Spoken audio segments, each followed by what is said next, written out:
Ah, technology. It can make life so much easier. You can ask for the weather. Right now in Salt Lake City, it's 97 degrees with mostly sunny skies. You can ask just how far Walla Walla, Washington. You were 588 miles away from Walla Walla by car. Shoot, you can even ask to hear the Beer Barrel Polka. Sing, boom, tarara. But does all this luxurious convenience come a little too easy? When you put one of these in your house, you've essentially bugged yourself. Cybersecurity expert Sean Lawson says for the Echo and Home to do their job well, their mics always have to be listening. So if you have an Echo or a Home, should you be freaking out? Well, we asked two families to try out one of these voice assistants and see if they were creeped out. Good job. Kimmy Sycamore and her kids Emmy and Porter are cute, and they put the Amazon Echo through its paces.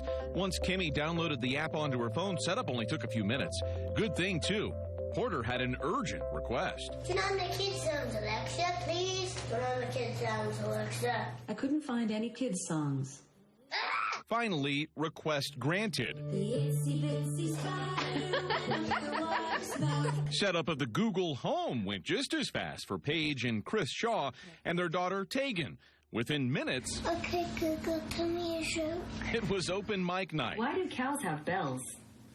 Because their horns don't work. Bad jokes and kid songs aside, we asked the Shaw and Sycamore families to keep their voice assistants busy over a long weekend.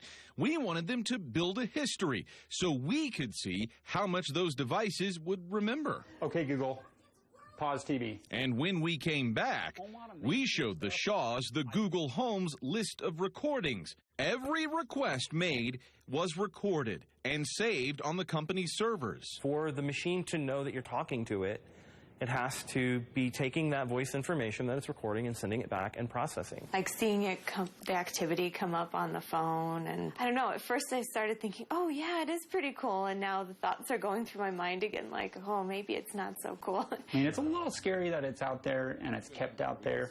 I went through Echo's list of recordings with Kimmy, and we found every request there too. And which music you were listening to, how loud you were listening to it, maybe your political preferences, maybe...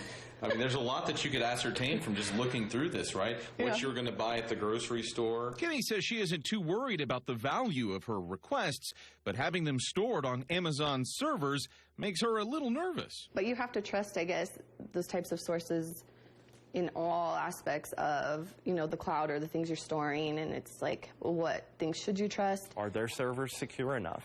Are they potentially a target of hackers that might try to get in and steal that information?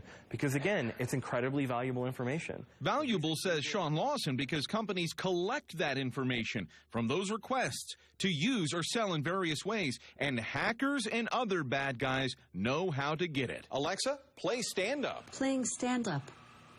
So, Lawson cautions if you're going to have an Echo or Home in your home, make sure you do your part in securing your information.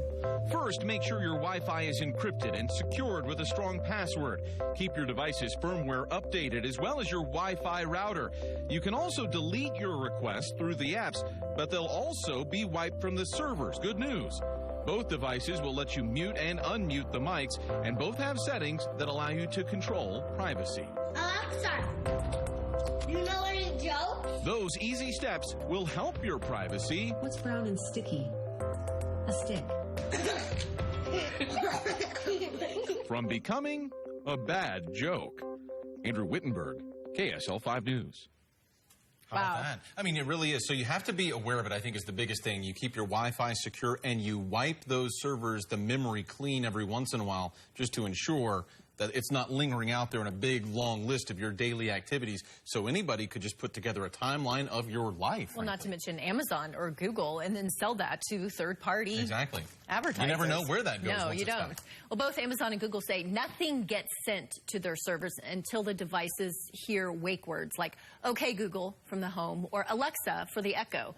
Now, Apple will join the market in December when it rolls out the HomePod. So this is the wave of the future. We will see. Coming up, the